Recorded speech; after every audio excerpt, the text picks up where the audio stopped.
everybody. Welcome back. Another weekend of, or another week. Weekend? I wish it was a weekend. Slow down! I'm trying to get to the weekend, man. Got to get outside. Another week of Up North Journal Live. Right. So, have a good week this week? I have. Went to the camper show last weekend. What'd you buy?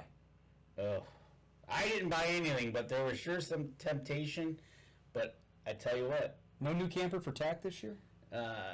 I was just waiting for your credit to be approved so we could buy the $449,000 one. Oh, the Class A motorhome? Yeah. There you go. Hey, if you're going to go big or go home, right? Right. There you go. So it was great to see all the people there enjoying a public show, and just, like I said, the salespeople were packed. Well, that's good. You know, it's been a couple of years since we've had some really good shows. I mean, what was it? 2 weeks ago we were over in Grand Rapids? 2 weeks ago we were over in Grand Rapids, and we saw a lot of people that day. Right. We saw a lot of people last week. I think people are finally getting to that, enjoying the show, getting out in the public, and doing what they need to do to have some fun and enjoy the outdoors. All right, guys and gals, whoever's on, I'll say this a couple times during the show. Do not leave the show until the end tonight, because I got something here that we're going to be sharing with you guys. So make sure you hang around. Right, we got a stack. So, a fat stack. There we go. All right. Shall we start the show? I said we start it and get going. Let's just get with it. All right. Here we go. Stand by in 3, 2, and 1. Welcome back to another episode of the Up North Journal, everybody. Our host Mike Adams sitting in a balmy cabin tonight with the heat rolling 28 degrees out, and Dan DeFall is on my left. What's happening? Not much, man. It's been a good week. We had some warm weather. I was just about to say, when I left last week, it was snowing. Mm-hmm. And then we've had some nice warm temperatures this week. Everything's looking good. Obviously, this weekend it's going to drop off, but it is February. That's right. So it's good to know we're heading in the right direction, and we got less than 3 weeks in daylight savings time. That's right. Turkey season's coming up. That too. We'll be putting in for bear permits. Yep. And turkey permits, and before you know it, fawns will be dropping, and hey, all of a sudden we're into summer. I'm already getting rid of the whole year. Right here in about 10 seconds. Slow down. Well, I'll tell you what, the weather's been great outside. It's been beautiful, and we're kind of getting into show season. We were at one a couple weeks ago. We got another big one coming up here soon. Outdoorama is coming up. But before we get into that tonight, we need to go with our supporters who support our show. That's right. So let's talk about the great people who help us, and in turn, let you get some great deals. That's right, folks. None other than Buck Baits. If you go down to 15 in Dodge Park in Sterling Heights, you can visit the brick-and-mortar Deer Camp Outfitter store, which has Buck Baits inside. But if you go to buckbaits.com and use the promo code UNJ20, you get 20% off your order on checkout. There you go. Pretty cool. And we talked about Paul over there at JPO Game Calls. Go to jpogamecalls.com. Go check out his line of calls, from the Omni series to deer grunt calls to turkey calls, to squirrel calls, to coyote calls. Use the promo code UNJ10. You get 10% off your order there. Who's our newest supporter? Our newest supporter, that's right. You got the slide up there. The Island Armory. Go over there, check their website out for gun parts and gun things. I'd almost say guns galore over there. But ammunition. Go check it out, see what they got to have to offer. Go to theislandarmory.com, and if you use the promo code UNJ10, you'll get 10% off your order there. But like you said at the beginning, we are drinking. Tonight? Yes. Flavor-wise? Yes. Wall hanger. When do we get the Michigan cherry? It's coming. We got to get rid of this bag first. We're saving it. Okay? You're ruining me for Valentine's Day. I'll have it next week. And if you go to deercampcoffee.com, you can get 10% off your order at using the code UNJ10. But don't forget, when you're over there, pick up a bag of Up North Journal medium roast. That's right. We have our own label. That's right. You go check out our label and enjoy the coffee. There you go. And last but not least. That's right. Where it doesn't look like it's melted too much, but we can actually see the road, so it has melted some. and it's a balmy. Actually, it's 19 degrees up there, which isn't too bad. Newberry, Michigan, all the way in the UP. The roads are clear. There's a little snow on the ground. Right, and if you go to Cedars, you can enjoy a pizza and Deer Camp coffee with that pizza. And we want to give a big shout out to FM 123 up in Newberry, who carries our show. So, there, we got that out of the way. We did get that out of the way. We've been talking about show season, right? We have been. Well, let's just get right to it, and let's get our guest here in the cabin tonight, none other than Bill Parker, the publicist of Outdoorama. Bill, how you doing tonight, bud? I'm doing really well. How are you guys? We're doing fabulous, man. It's that time of the year. It's the chance we finally get to get out and look at new goodies and think about hunting season, camping season, outdoors, and all that good stuff. Yeah, we're getting excited about Outdoorama. It should be an awesome show again. The 48th annual, if you can believe that. Really? It started way back in 1973 at the State Fairgrounds down on 8 Mile in Detroit. I tell you what, as a kid, I remember it. It was at the State Fairgrounds, and that was like the highlight of going. It was like when Mom and Dad said we're going to go there to the Outdoorama, that was a blast. They could. I bet they couldn't contain him as a kid. I just got a feeling. I vaguely remember that from years gone by. Yeah, it's in a lot of kids' memories. You know, when we were all younger, it was the big thing to do. You know, the winter's kind of getting old, and you're getting tired of going outside and freezing all the time, and all of a sudden, oh, here's this big hunting and fishing show. Yeah, let's go check it out. You know. Dad would load up the station wagon, and we'd all pile in and head down to the show. So you went there as a kid as well? Yeah, we sure did. You know what? I remember going. It was in the big Coliseum, and then they had that little next building to it, and you'd go, you'd follow the crowd, obviously, and then they'd have the show stage back in the Coliseum. But yeah, as a kid, that was where I signed up for MUCC the first time, and yeah. The rest is history. Now I got you sitting next to me. I don't know if I signed up for that, but no, you didn't. Well, yeah. Bill, last year we were kind of left high and dry because of everything that's going on. We did not have Outdoorama, but you guys are back, full board, ready to go. What are some of the things we can expect this year to see there? Yeah, it's everybody's real excited about the show, and we're expecting good attendance. The big draw this year, the Lumberjacks are back. The Lumberjacks and Lumberjills from the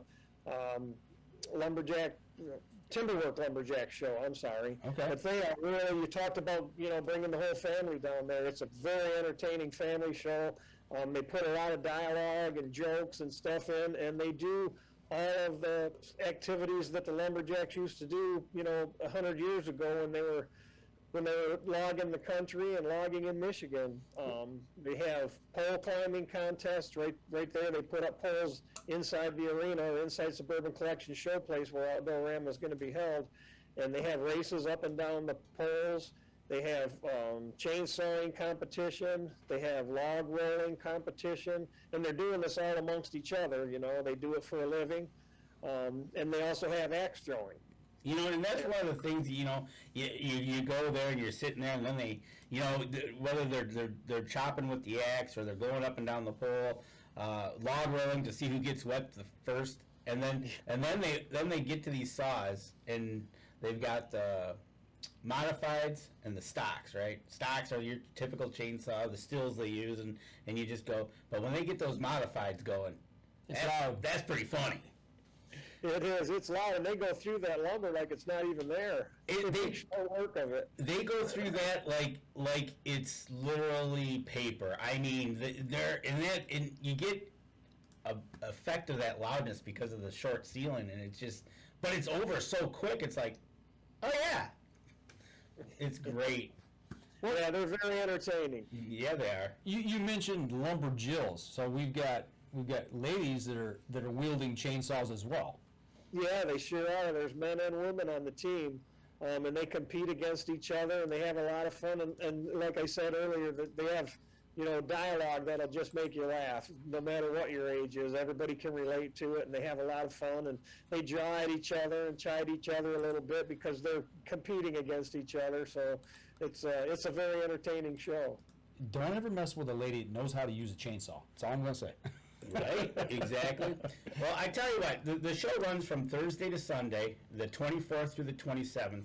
And if you've been in Michigan for as long as I can remember, and I don't know if you know how long they've been having Big Buck Night on Thursdays, but it starts the show off really well with Big Buck Night there on Thursday nights, and you have the crew from Michigan Outdoors come in, and they come in and they set up and they have their Thursday night Big Buck.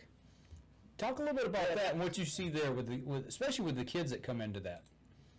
Oh yeah, it's a huge draw. They fill up that ballroom where they have it at. Everybody wants to see the biggest bucks from last year, see what everybody's got. And like you said, when the kids get up there with a nice big buck and tell a story, you're riveted to it because you can see the excitement in their face and hear it in their voice.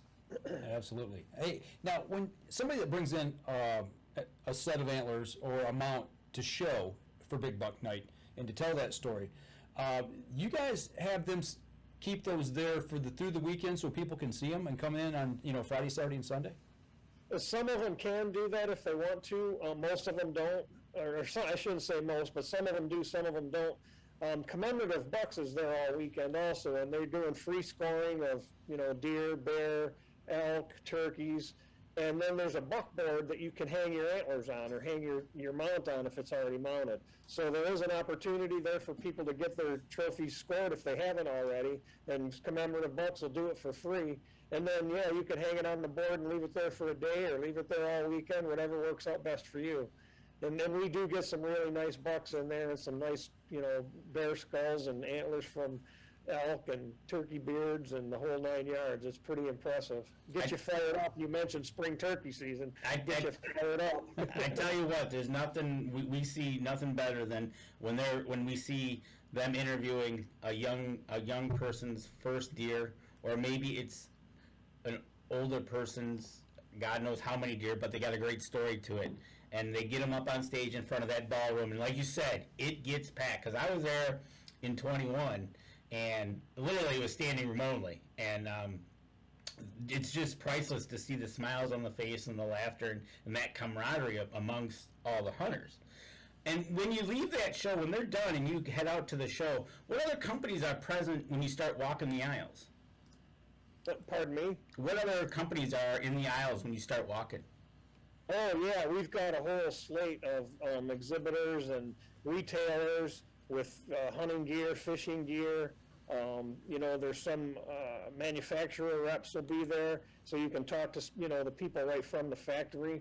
Off the top of my head, I don't have the names specifically of them, but there'll be a real good array of different ones going from all the fishing and hunting gear. And that's one of the nice things about the Outdoorama is they hit on both sides of the aisle. They hit the hunting side, then the fishing side, and then you got, you can check out outfitters for fishing, for hunting. They'll have some vendors there towards the back with fishing and hunting again. DNR's got a display set up too, don't they? Where you can ask questions and touch and feel different things. They may have a booth, but if they do, it's not manned because they're not doing shows this year. They're not? Oh, wow. Okay. I wouldn't have guessed that.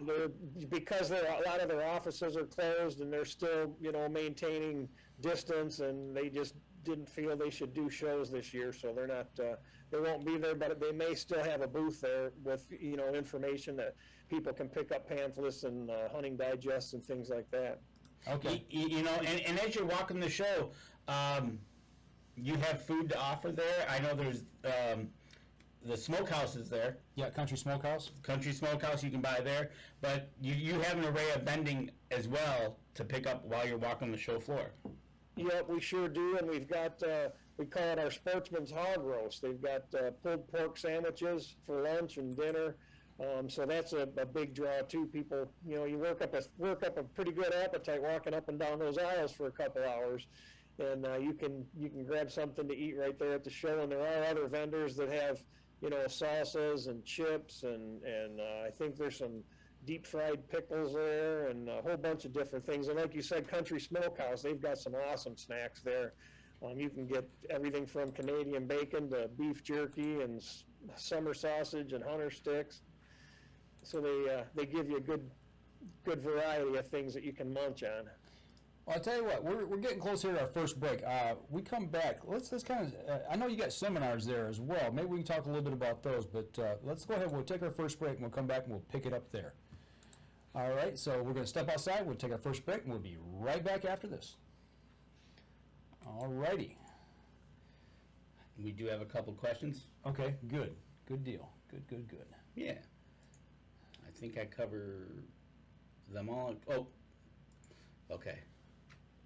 I don't think they got any full body mounts there. They might. Oh, I saw that question. Yeah. Yep. Okay. Alrighty, and here we go. Stand by. In 3, 2, 1. Welcome back.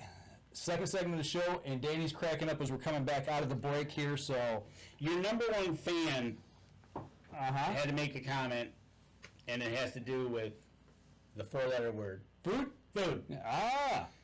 We talked about the food that's going to be at the show, and Yeah. she's in. Okay. She can't wait to go. She's asking if masks are recommended or required. So basically, right now there's nothing in place, so you do as you feel comfortable. There you go. Take care of that, and if you want to, you can, and if you don't have to. So That's right. And I tell you what, that we just got through Thursday, and I'm already geeked to get down there. And you got seminars going, and you got Mark Martin that's going to be there, correct? We sure do. Yeah, Hall of Fame walleye fisherman. And Mark always puts on some really good seminars and very informative, very educational. Obviously his focus is on walleye, and he always has. He's kind of like Big Buck Man. You better get there early to get a good seat. that's the truth with these seminars is that they pack them in there. Especially you got the big guns coming in.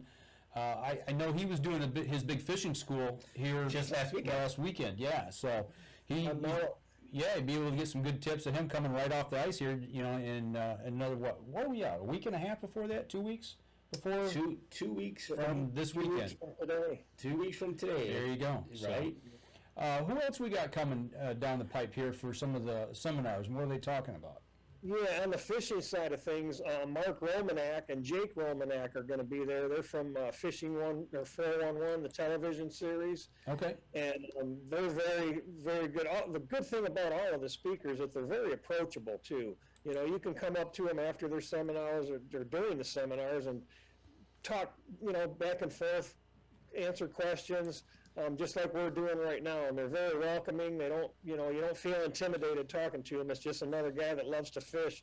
They just do it for a living, and they're very, talented at it. Mm-hmm. But yeah, they'll be, Mark and Jake will both be there. Lance Valentine, another excellent walleye fisherman and the founder of Lance Valentine's Walleye 101 and the Fishing Education Center.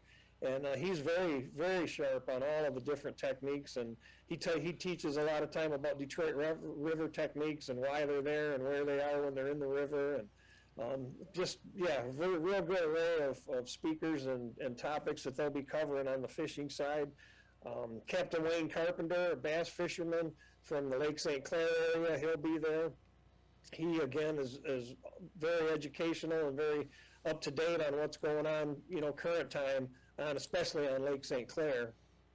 Man, you got like the quadruple threat here of the guys that cover the fishing scene. We know all those guys. We've been around them and talked to them. And, the point you bring up about being approachable, that's the great thing about the outdoor industry as a whole. You see the guys, especially growing up, if you've seen them as a kid growing up and you want to ask a question, you might be a little intimidated, but don't, because they're very, very approachable and friendly.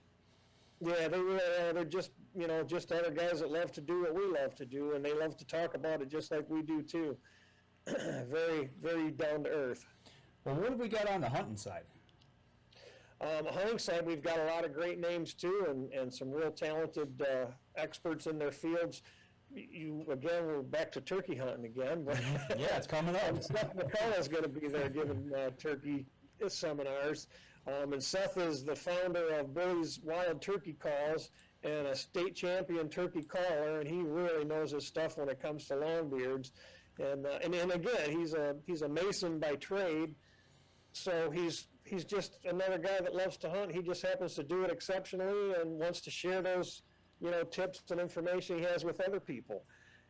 And Tom Richardson is going to be there talking about deer hunting. And I don't know if you guys know Tom, but he's a hoot and a laugh. He's a real nice guy, and he talks about some different ways to deer hunt using turkey calls while you're deer hunting. He in the early fall when the acorns are falling, Tom will grab a handful of pebbles and bring it out with him, and he'll flick stones into the leaves to let the deer think the nuts are falling. No So kidding. it kind of attract them to have them come over and look for these acorns that are falling out of this big oak tree. He's got a lot of really cool tips and stuff like that, and a very accomplished, deer hunter. So that'll be a good one to see too. We've got Tim Andrus, you mentioned, is a friend of the show and a friend of you guys, and Joe Thomas. Again, both very talented deer hunters. Joe's actually a pro bass fisherman, but he's also an excellent deer hunter, so he spreads it out a little bit. Tony LaPratt will be there talking about habitat management, and I think that's it on the deer hunting side. But I believe Len Jenkins is going to be there with bird dogs and bird dog training, so it should be a good seminar lineup on both sides of the aisle. Yeah. And that's one of the things, just for everybody out there, if you go to Outdoorama.com, it'll take you over to showspan.com, and then you can check out the full lineup that they're going to have at the show and all the information about the show as well. Yeah, and there should be a schedule. If it's not posted yet, it'll be posted very soon. It is scheduled. It is posted. Yeah, I thought it was up already. And so it'll give you an idea of what time they're going to be speaking, so you can kind of plan your trip around those if there's one or two of them that you really want to get in to see. And all the seminars are free with admission to the show. It's all part of the show. You can go to any or all of them, and there's no extra charge for them. You got to plan it just right. Get those times down, because that way you can get that pulled pork sandwich before the show, go to the seminars, walk the floor, and then you can have another one on the way home. You got to plan food around this. I'm telling you. You mentioned that. 200 sticks, Oh, go ahead. 200 sticks and a couple pieces of jerky in between, and you're all set. There you go. There you go. And, a nice soft drink or maybe an adult beverage along the way as well. So, you mentioned though you're talking about hunting dogs. Are you guys doing the dot dogs things this year, where the dogs jumping into the water? Nope, we haven't had that in a few years. They were difficult to get at the show, and then some of the exhibitors it was open to anyone. They could bring their dogs in and try it, and a lot of the dogs weren't really well mannered, and they barked continually and really created a fuss. You couldn't talk if you were within 50 yards of where all the dogs were, because it was so loud and they got going so bad. So that kind of didn't sit great with some people, and then again they were just very busy and tough to schedule. So we haven't had them in a few years, but it's not off the table, that's for sure. We might bring those guys back again, because they were very entertaining. Okay, so some people don't like the dogs barking, but they go and they like the chainsaws. Yeah, well, the chainsaws, starts and stops. That's true. The dogs keep The dogs, you can tell them everything in the world, and they won't stop. Right. And it echoes. It echoes in that building, and I hope we're looking at pictures from 2020 Outdoorama, the last one, because 2021 was canceled. But they do have a display. They had a display of locked horns. I hope they have that again this year.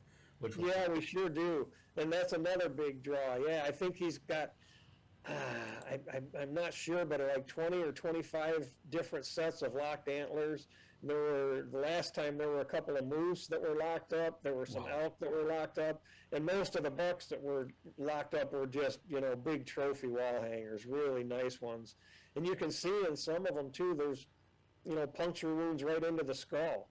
When these deer were battling with each other, the power and the energy that they go with is just unbelievable, what damage they can do with those antlers. But it shows you a little bit of, how rough it is out in nature sometimes. People talk about, how can you, take an animal, and I'm like, well, number one, they taste real good, but secondly, when we take an animal, it happens quick. It's supposed to happen fairly quick, but nature, you're right, is brutal.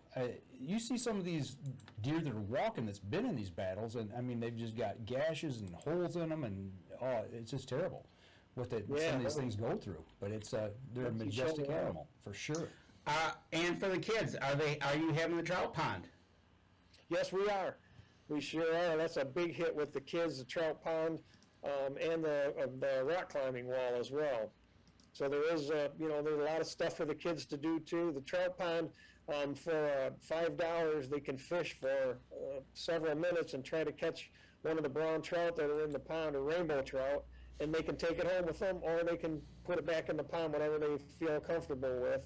And then the steelheaders are there, and they'll show them how to clean the fish as well. So they put it in a bag for them and clean it up, and it's ready to go in the frying pan when they get home. There you go. And so that answers your question, Mark Coleman. There is a trout pond for the kids, not for you. What about the rock climbing wall? Do they allow big kids on, or no? I don't think so. Doggone it. I don't know what the size limit is on there. There's a joke there, Danny. Yeah, don't go there. I know there's, but you know what? We've talked about the seminars. We've talked about who's all going to be there. But as you start to walk the floor and you're looking at outfitters and whatnot, you start coming across to the middle of the show. They still have all the boats there too, that you can boats, kayaks, and things that you can look at there. And those vendors are there with their actual boats, so you can jump in a boat or two and then check it out and maybe talk to somebody about buying one, Mike. Kayak maybe, boats no. I like I said, the checkbooks run a little bit thin. We just have to. We can only look right now. You bought that Class A motorhome for us, so that broke the budget. But if somebody is looking for a boat, that is a great venue to check them out. And the thing is, if you want it ready to go this summer, you have to buy it now. To get the sail through, get it all rigged up and ready to go and ready to hit the water. So there's a little bit of wait sometimes too on different boats. The whole supply chain thing. It's unfortunate, but right now, the people buy boats right off the floor, or they order them special for themselves, and it takes a little while to get them. So if you want to be on the water then, in the summer, now is really the time to make that move and get a boat, and you can check some of them out at Outdoorama. I know last week they had the campers marked. I was getting ready to say, ready for delivery today. It's the same thing in the camping world as well, because I do a lot of camping, and that's what everybody's talking about is the price of the used ones have went up because it's so hard to find stuff now. And I got to assume same thing with the boats as well. It's just that supply chain you talked about. It's delaying things getting to the consumers. Yeah, it is. It's very unfortunate. And, even if it's a fishing boat and you want to rig it with some electronics, sometimes there's a month or 2 month wait to get those as well. Some of them are rigged up and ready to go. Other ones, you have to accommodate what you want and kind of customize it for your own needs. And it takes a little bit of time. So now's the time to get going on it. Well, speaking of boats, what about the smaller version, like for kayaks and canoes and things like that? Is there something there for the outdoorsmen that like to play with those toys? Oh, there sure is. Yep, we've got fishing kayaks rigged up, for fishermen, the paddle ones, and then the foot paddles too. Sometimes I've seen those, and they're getting a little more popular with the fishermen because it frees up your hands. You don't have to constantly steer with the paddle. You can use those foot paddles and have more time to get your lures in the water and be in the strike zone. But yeah, we've got canoes and kayaks and just about everything from a 14-foot flat bottom boat to a twin engine Great Lakes boats. There's a little bit of everything. So from everything from a guy that just wants to get out there by himself and float around all the way up to something you can take the whole family on. Yep, sure is. Pontoons have really come a long way from the old 25 horse putting around the lake like we used to have when I was a kid, and some of them now they rig them for fishing. Right. And ready to go. You can get out on the big water, and you're all set and fairly comfortable. Right? You got. Not only can you fish, they got a decent sound system on it. They're huge, and they don't have just a 25 horsepower motor on it. No, they get up and move now. They got the big Yamahas on them now. Oh boy. Okay, so we've covered fishing, we've covered the hunting, a little bit of the water sports.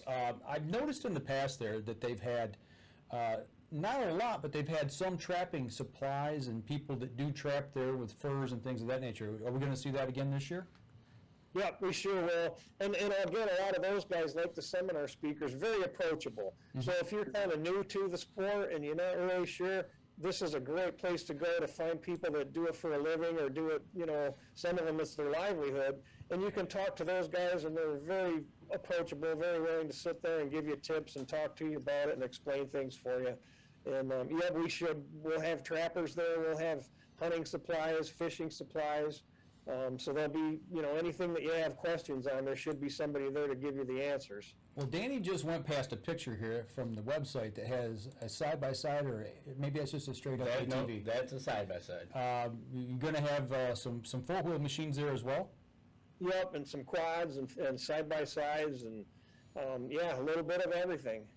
Sometimes they bring some of the new end models too, and there's some really sharp machines out there if that's, if you like to ride trails and get out on quads and side-by-sides, there's some really cool accessories and innovations that they've got now. It's amazing how much stuff that you guys can fit into that place.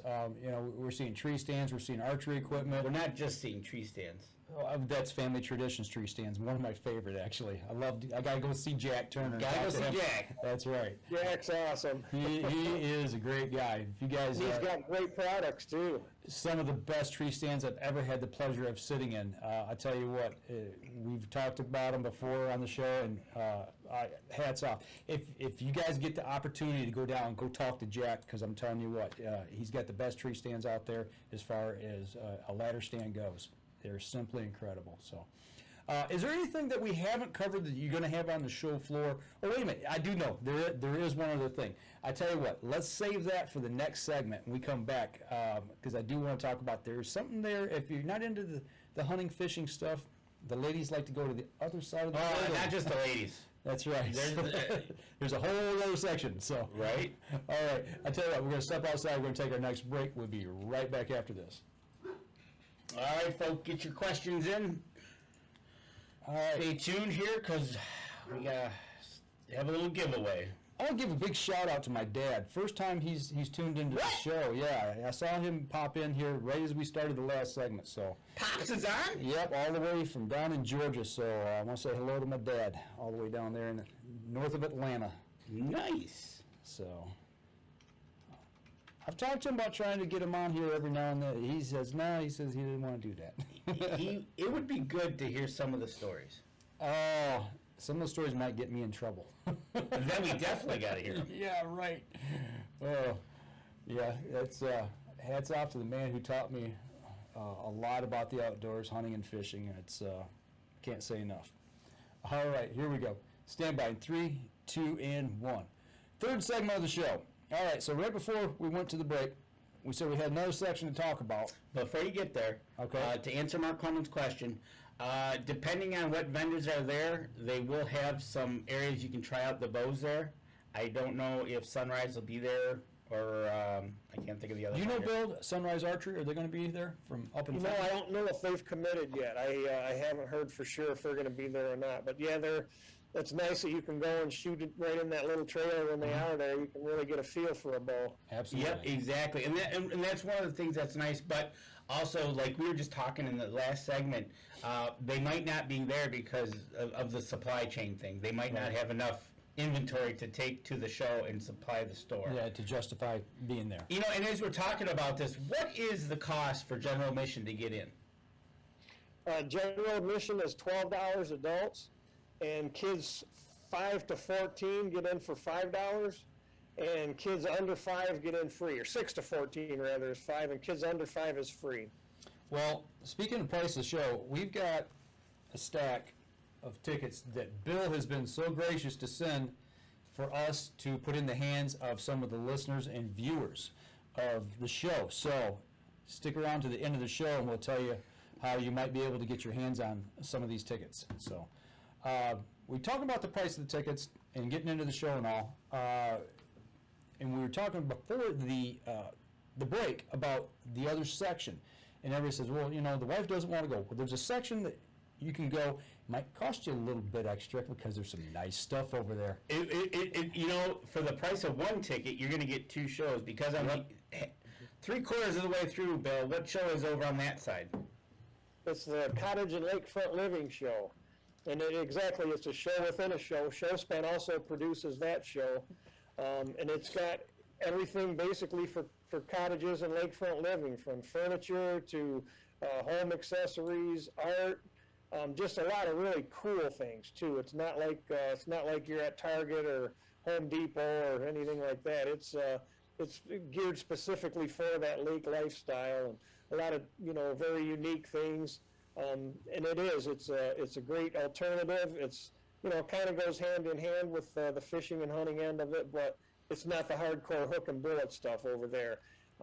I don't know exactly what they have coming this year because I don't produce that side. We've got another whole crew that does that. But in the past, they've had some phenomenal stuff from porch chairs and deck chairs to cedar saunas and hot tubs and everything in between. But it's a really, really cool option, and it's crossover admission, so if you get a ticket for one, you're covered for the other one. You can go see both shows for the price of one. You know, what I like about that side of the show is I always like to go over there and see what's available, number one. But by the time we make our way there, I'm kind of tired, want to give the feet a rest for a minute. They've got all those nice patio chairs and couches and things. You can sit down and you can try them out and give the dogs a little bit of a rest, you know what I'm saying? Right, and usually more food too. They've got some pretty cool snacks over there as well. They do, yes, absolutely. And if you go to the website showspan.com, you can click on the links to go see the Outdoorama page, or you can go over and see what I have here up on the screen is the Cottage and Lakefront Living Show, and you can walk through here, and they've got a gallery of just about everything from woodworking chairs and tables and clocks to lakefront living, like Bill said, and you can either enjoy it or buy it. There you go. So get over and check it out. absolutely. It's a great time. It's a great way to spend a Saturday or a Friday evening, or even Sunday. You guys run all the way through Sunday evening, Bill? Yes, yep, until 5 o'clock Sunday. Okay. Show hours are 1 o'clock to 9 o'clock on Thursday, 11 a.m. to 9 o'clock on Friday, 10 o'clock till 8 o'clock on Saturday, and 10 o'clock till 5 o'clock on Sunday. So a lot of range, a lot of, different times of day to come and see the show. If you've got something going on in the morning, come on in the evening. There you go. One of the other cool things, if I can real quickly, at the Cottage and Lakefront Living Show, right up front, they always have a gigantic sandbox for the kids to get in and play. Another opportunity, for kids to bring the whole family. And they make sand castles and moats and the whole 9 yards. So just one other thing I wanted to mention for the little ones to go in and have some fun. Absolutely. There's nothing like watching your kid get, well, like you said in the beginning of the show, it's February. They haven't been able to go outside, and you're able to put them in a sandbox. Yep. They're happy. Absolutely. Oh, yeah. Yeah, everything's just now starting to loosen up a little bit, but I just to see those kids in there, that's got to do your heart good to see people bringing their kids in and showing them, getting them introduced into the outdoors in a simple way, but letting them get their hands on some things and touch things too. Yeah, absolutely. The Bow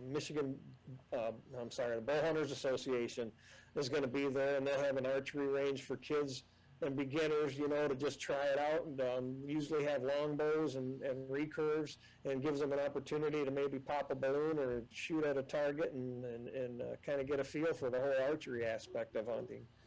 Well, we've kind of covered the show and everything. You have one question? You got one question? Okay, go ahead. So, it's wonderful Michigan here, and we're talking that it's kind of cool out. Okay, it's cold. What's your suggestion? Do you have a coat check there inside? Can you bring a backpack, or how should people dress for this? Suburban Collection Showplace is the venue that it's at, and they do have a coat check. But at the fishing show, which was in early January, they didn't have anybody to staff it. So you may be able to check your coat, but be prepared, if it's not a really super cold day, maybe leave it in the car or be prepared to bring it in with you. Or wear your favorite hoodie. There you Or go. wear your hoodie. There you go. Yep. And then you've got pockets to put all the literature in, There you go. That's what the bags are for from the vendors. and backpacks. There you go. And they've got them there too. You'll see probably a few guys walking around, they bring their bird hunting vests and they tuck everything in their back pocket. And I thought, yeah, those guys have been here before. They're thinking about it. They've got it figured out. Yeah. I do have a question, and this is you're gonna have to remember back.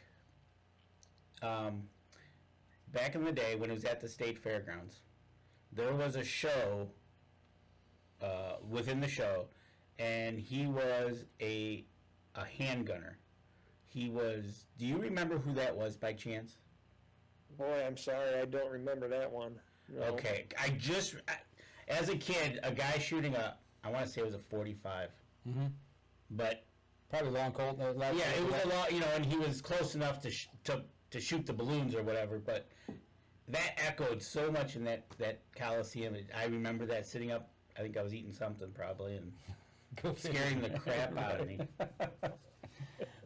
Well, going back a few years, how in the world did you get affiliated with and get involved with Outdoorama? I mean, how far back do you go with the show?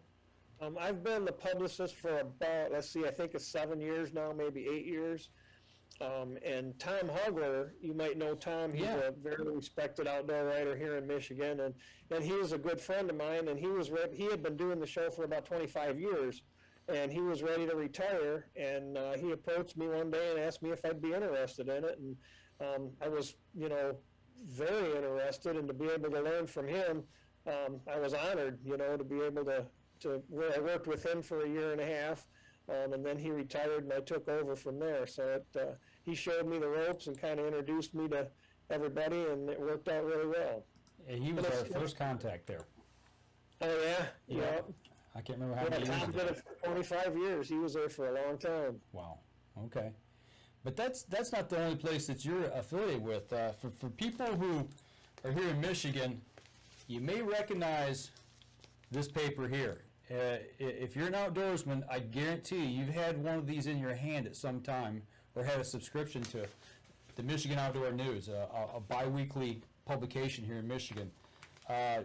You're affiliated with them. What do you do for the Outdoor News? Yeah, I'm the editor actually of Michigan Outdoor News. And I started with them when we started the paper here in Michigan in 2000. So I've been there for going on 23 years now. And we're all, for people who aren't familiar with it, it's a hook and billet publication. It's all hunting and fishing, and it's all Michigan news. We do, some, I guess it wouldn't be 100% Michigan. We do stories like the one that's in that book, Mike, about preparing for Western hunts. What different states offer, what opportunities, and give some tips on things to do like that. But 99% of everything is Michigan hunting and fishing and trapping. We get into the nuts and bolts side of it, I guess, if you will. If there's regulation changes, if the Natural Resources Commission is looking at something or the legislature has proposed something, we like to try to get that out to our readers in advance of when it happens. So if they want to chime in and call the representatives or call the commissioners and give them their perspective on it, they have an opportunity to do that. I started our podcast here in 2007, like I was telling you before the show with my son. We got this, we were subscribed to this for years, and we would use your publication. A lot of times, like you said, there'd be some political action or movement going on within the state for hunting or fishing regulations, and we would cover that, and him and I would sit and kind of debate it and toss it around and talk about it on the show. So your newspaper here helped give us kind of a start into that same arena. Well, thanks. I feel honored. Thanks, Mike. Yeah, and we try to, keep our finger on the pulse of everything that's going on here in the state. Unfortunately, and I'm along with everybody, you don't want politics to get involved with our hunting and fishing. I just want to go out and have fun. But unfortunately, it does get involved. And, people introduce legislation for whatever reason, and sometimes it's a good idea, sometimes it's a terrible idea. And if if we're not paying attention, all of a sudden things are changed behind our back and we don't know what the heck's going on. So we just try to keep people informed about that. And we have columnists that, you know, touch on some of the issues that are going on. And then we have feature stories too about, you know, pike fishing and bird hunting and deer hunting and everything in between. So it gives them, you know, the full flavor. On the back of each edition, you probably see there, we do a lake profile each week and, you know, pick different lakes from all over the state and profile it and run a topographical map. So if you want to head in that direction sometime, kind of gives you a starting point. I really like that feature. I think that's awesome. You know, I'm glad you guys you keep that in there. It's that's a staple of this publication. Yeah, we get a lot of comments on that. People really enjoy it. That, and we also have a page in there. It's called Cuffs and Collars. And a lot of guys say when they get that page, the paper, they go to Cuffs and Collars, and it's a list of conservation officer reports, and it shows you what's going on around the state. And some of them you just scratch your head and go, how did this guy make it through a day? Well, some of them are way out there. You know, and that's another part of the newspaper. My son and I, we just kind of pick one out and read it because you're right. Some of the stuff in there, it's just hilarious. It's like, what were you thinking? Yeah, exactly. Yeah. Well, like you said, you kind of sit here and you read the Cuffs and Collars, and like you said, you just kind of shake your head going, what? You literally can't believe what people do. Yeah, it's the truth. So A lot of people get caught up on social media. It seems like every edition, somebody, you know, posted a picture of a big buck that they shot. Mm-hmm. And they didn't have a license, and they bought their license the next day. Mm-hmm. Well, the conservation officers follow social media. It's out there, and they look, well, they just put in big bucks. And here they pop up, and it's like, oh, let's see if this guy had his license. Wow, he didn't buy his license until the next day. Yep. Next thing you know, he's getting a ticket and losing the buck. Right? You sit here and you look at the one small one that I just picked out here. Neighbor calls complaining, seeing his neighbor with a flashlight. Flashlight turns off. Gun goes off. You're right. So they called the DNR. DNR did an investigation. He was holding the flashlight in his mouth, and he shot the deer. Some people. I don't know. It baffles the mind sometimes. Well, That's eye-opening for sure. how do you wind up getting some of the stories, like some of the hunting stories? How do people? How do you get in contact with them, or does somebody contact you and say, "Hey, I got a great story you might want to listen to"? Or how does that work? Yeah, we get a little bit of both, you know, and I have a stable of writers all across the state, outdoor writers that are kind of plugged into their area, and they'll, you know, send me an idea. Hey, you know, I got a story about a new technique to, you know, catch panfish through the ice or call turkeys in or whatever it happens to be. And then sometimes you just get readers that have a unique experience to them. We have a feature in there called Reader Stories, and we encourage people, if they, you know, shot a nice animal and they want to talk about it, or their kid got their first turkey, or whatever it happens to be, if you want to write a short story and send us a couple of pictures, we put that in. Mm-hmm. And people enjoy seeing those types of things too, because it's, you know, it's the next door neighbor kind of thing. Exactly, and you know what? It says right on here, it's $25 for a year for how many? 26 editions. 26 editions Yeah. for $25 a year. And Mark Coleman, this one, Michigan Outdoor News, has a story for Indiana produces the new #2 typical whitetail. Is that the Huff buck?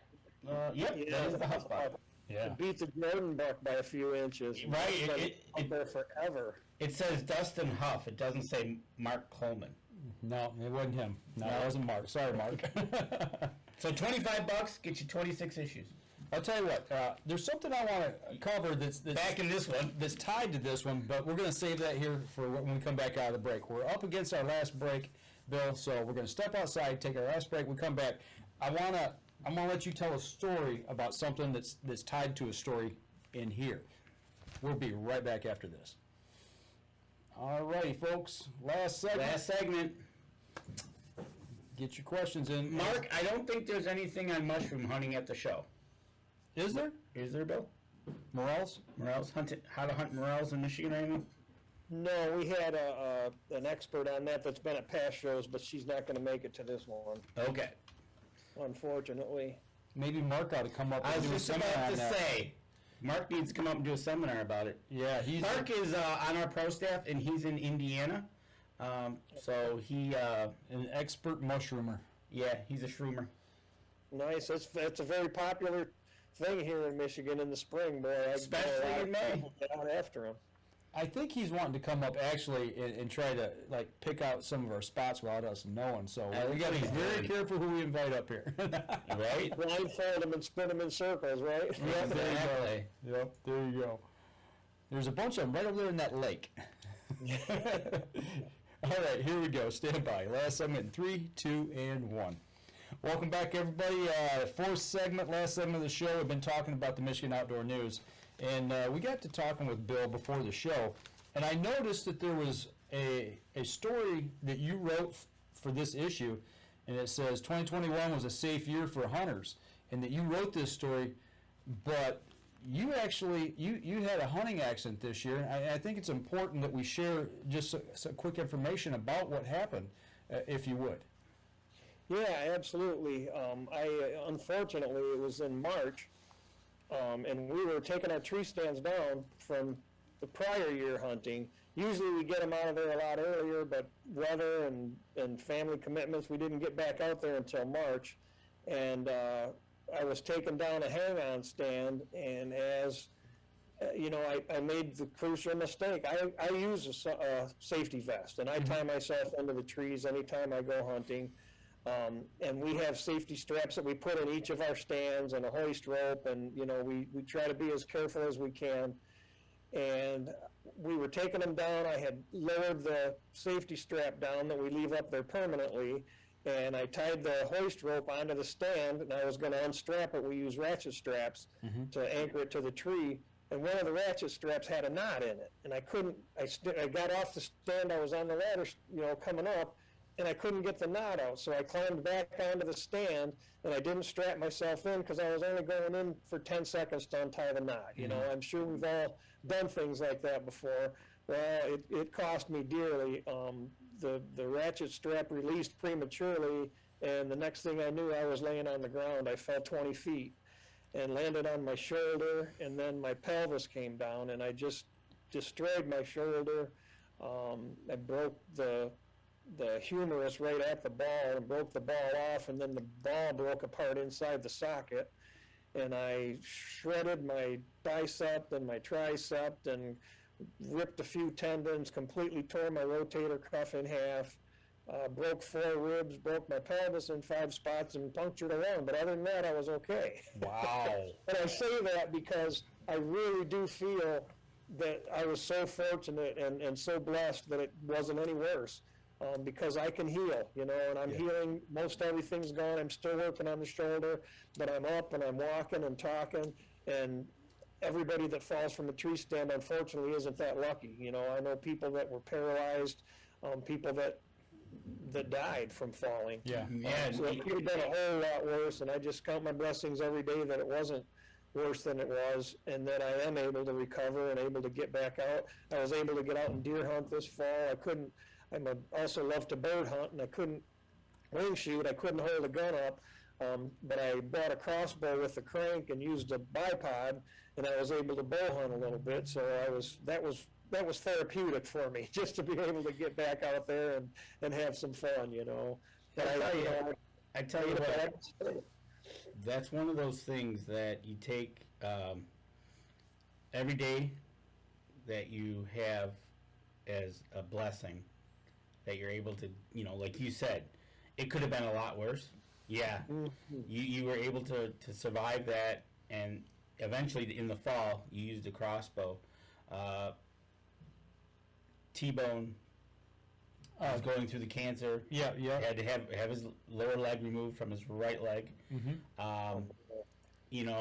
Trying to stop the spread of the cancer because it's very aggressive, and the only way they could do it because the cancer tumor had wrapped around the leg itself and muscle, so they just took the leg off. And then Michael Waddell posted something. Brought it back home. Brought it back home about, it's not about the trophy. It's not about that animal. It's about the memories you made, whether you're getting that animal. It's the memories you're made with friends, Yep. getting, retrieving, whatever. And like you, with your fall there, you know, when you got to the fall to do the hunting, like you said, you used a crossbow, and that was really good therapy. Yes, it really was. I got out of the hospital. I spent 25 days in the hospital, and I got out right before the bow season or turkey season opened. And I love turkey hunting in the spring. And I'm hobbling around on a cane, and my arms in a sling, and I'm thinking, you know, I could probably do this if I wanted to go so bad. And of course, my wife and my daughters and everybody I knew said, "What? You're not going out there." That's why we hunt, though. I mean, it's that love and passion of the outdoors. It drives us. Yes, absolutely. Right, and look So what you did in the fall. You got a crossbow really in the was. spring. Yep, and it really was therapeutic. You know, it was so good to be out there and just to sit in the woods. And, you know, there were days I didn't see anything, but I saw a ton of things because I watched the birds and I watched the squirrels and watched the rabbits running around chasing each other. And just being out and enjoying nature was, you know, good for my whole attitude, my whole mood. You know, I was talking with somebody this week, and we were talking, you know, people talk about seasonal depression disorder or depression in general. And they said the best therapy you can get is to get outside in nature, get that fresh air, get that sunshine, and just enjoy being alive in the outdoors. And that, I mean, I really think that's what, you know, hunting and fishing is really all about. I mean, we love to eat the meat. You know, I won't turn down any meat, that's for sure. But when it really boils down to its simplest terms, it's all about just being outside and being with your friends and family. Yes, 100%. Watching that sunrise. Yes. You know, listening to the woods come alive all around you, or, you know, getting that first bite when the sun comes up and reeling in a nice big fish. There's nothing like it. People who haven't experienced it have no idea what they're missing. Exactly, and that's in the show over on the west side, the camper show last weekend, Outdoorama coming this in 2 weeks. You can definitely see the excitement, the just getting out, just being in public from what we've been through the last couple of years.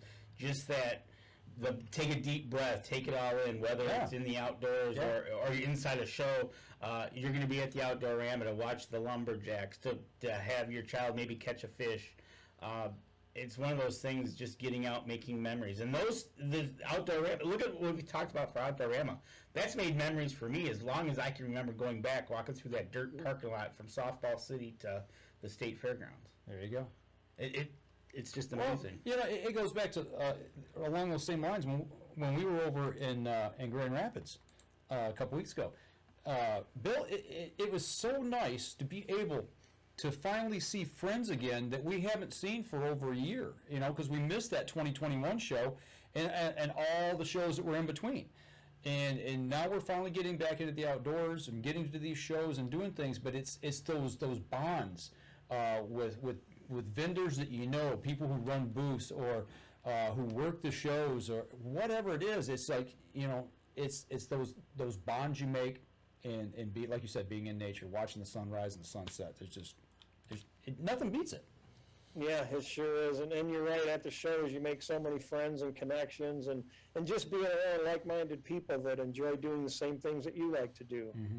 It's good for the soul. Absolutely, and you know, it's one of those things, and we're going to be down there on Saturday. We hope to definitely see you. Once again, if you get to Outdoorama.com, you can check out the schedule. It's from Thursday the 24th through Sunday the 27th. Get yourself down to the Suburban Collection showplace and just get there, enjoy it, and I've got the winning hand right here.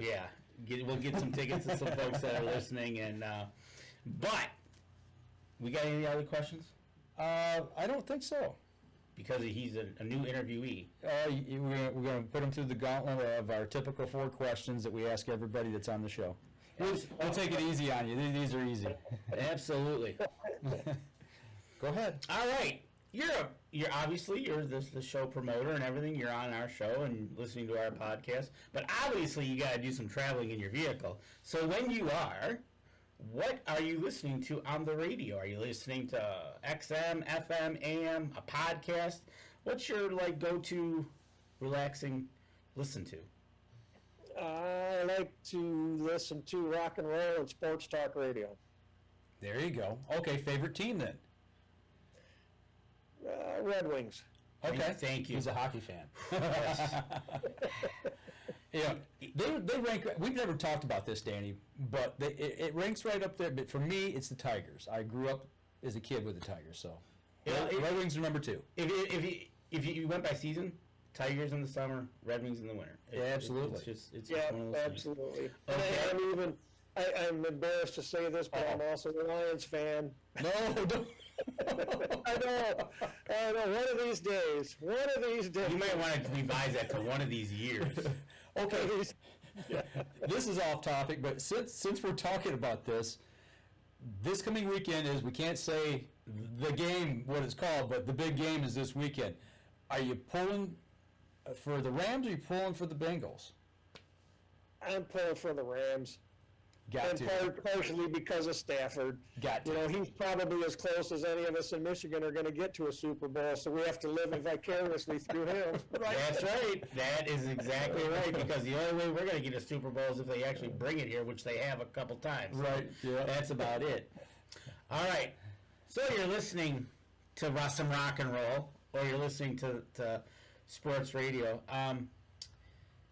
What snack are you snacking on in the car, or what you have in there as you're driving along? Or maybe in the tree stand.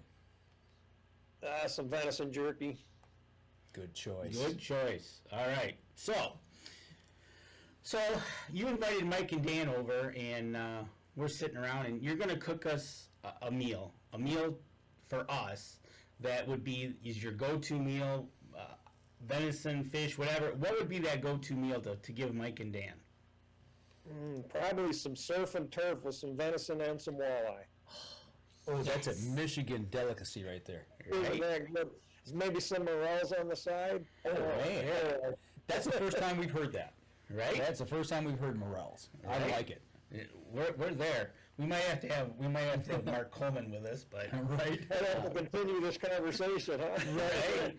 So okay, so you have made a wonderful meal, and we're sitting around the campfire, just kicking back. What would be one of your memory stories that you would tell us that kind of hits home with you that you'd want to tell us? Something to do with the outdoors. Boy. Wow.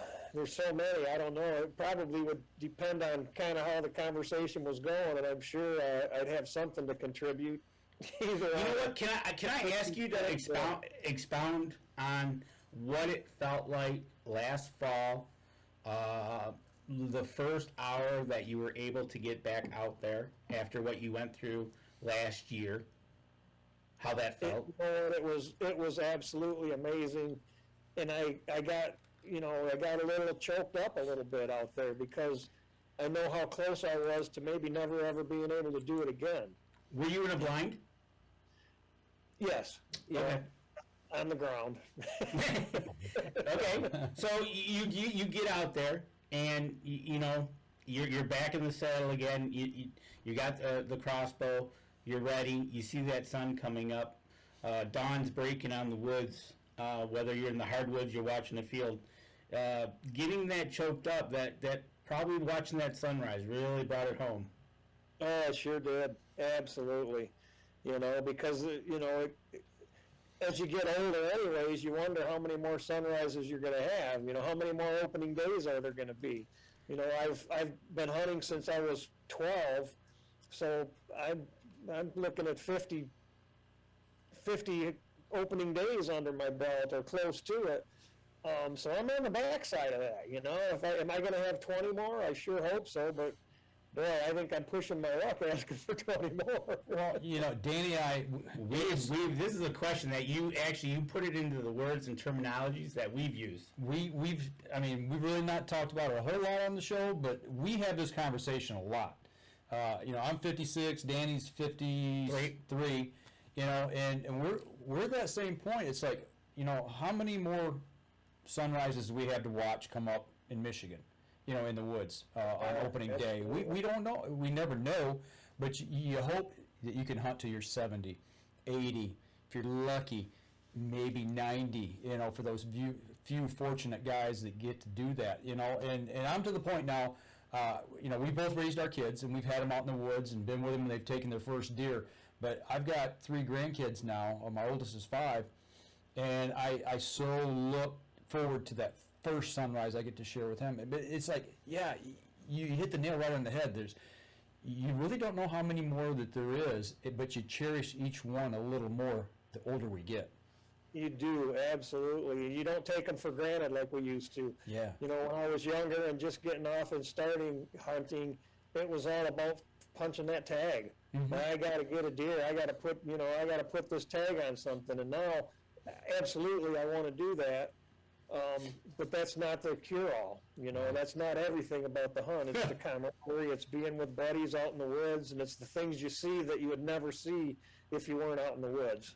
Absolutely. You know what, and Danny said it earlier, that's what Michael Waddell was saying today in that video he posted about T-Bone, about Travis Turner, going through what he's going through. It brought it back home. It's not about the mounts on the wall. It's not about shooting the biggest buck. It's about those campfires you share with friends and family. It's about that journey getting to the woods. And maybe you're not successful. But you're still success within those hunts because you always learn something, but you're with the people you care about and you love. And yeah, absolutely. And that's one of the things that Mike and I last year, we went up to my cabin up in the UP, and that was actually the first time we ever hunted together for deer season, wasn't it? No, it was the first. Oh, it was the first time you're in the UP. It's the first time that you and I have been together where we've taken deer together. That's what it was. I knew there was a first time. And it is the first time I've ever hunted in the Upper Peninsula, and I was at his place. And his daughter-in-law was with us. I shot a doe first hour of the hunt on the first day. He shot a doe later that evening.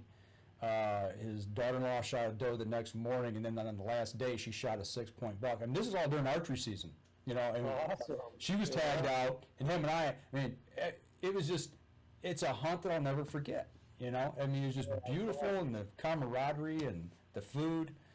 Danny had his first deer heart. Right. I cooked that up for him. So. I love it, yeah. Question for you, Bill, is have you ever written a book? No, I sure have not. Okay. It's come up many times, but I haven't gone down that path yet. Maybe when I retire and I've got a little more time to put into it. Okay. Well, we'll have to look for it. If you do head down that road, definitely get in touch with us because I'll definitely read it. That's for sure. All right, that's a deal. Well, I'll tell you what, we've talked here for an hour. We're running just a little bit long, but that's not a big deal. But we don't want to take up too much of your time tonight. We appreciate you being on the show and taking time out of your day. So let's get to the part here about how everybody can put in for a ticket, and it just depends on how many people we have put in. But if you either comment here on the show in the thread right now in the chat, if you want to be put in for a drawing for the tickets, or send us a PM on our Facebook, either the show or Danny or myself, or email, however, just get in touch with us.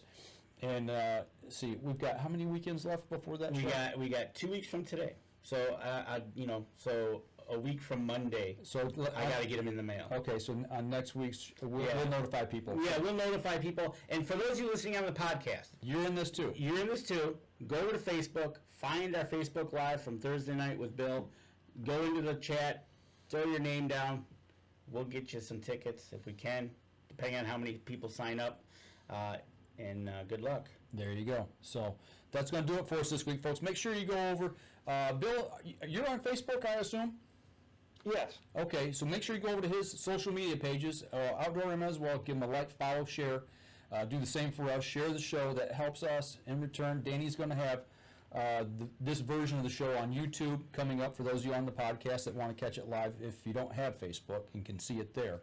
If you're listening to the podcast, make sure you go over to iTunes and give us a review over there because that helps us and helps the people who support us in turn. So next week, Danny? Next week is the show of all shows. We've been waiting for it. We're going to have PSC on, and I am pretty sure it's going to be the one and only The Bob. Bobby Vargas from PSE, or if he can't make it, it's going to be Cade. Yep. Okay. And in case Bobby's listening or watching, it was his birthday. Maybe we'll get him to tell us how old he is next week. So we'll have to wait and see. But that'll do it for us this week, folks. Denny Steiner. Denny, my man, you joined in late. Hats off to you, man. Keep posting those pictures of those beautiful breakfasts that you cook. We're going to come down and see you. We've got to talk to you soon and make a trip down and do a live show at your place. So that's going to do it for us this week, folks. We'll be back again next week, 7:30, next Thursday night. With PSE. We're going to be switching to Wednesday here pretty soon, but not yet. Y'all take care, and we'll be back again next week.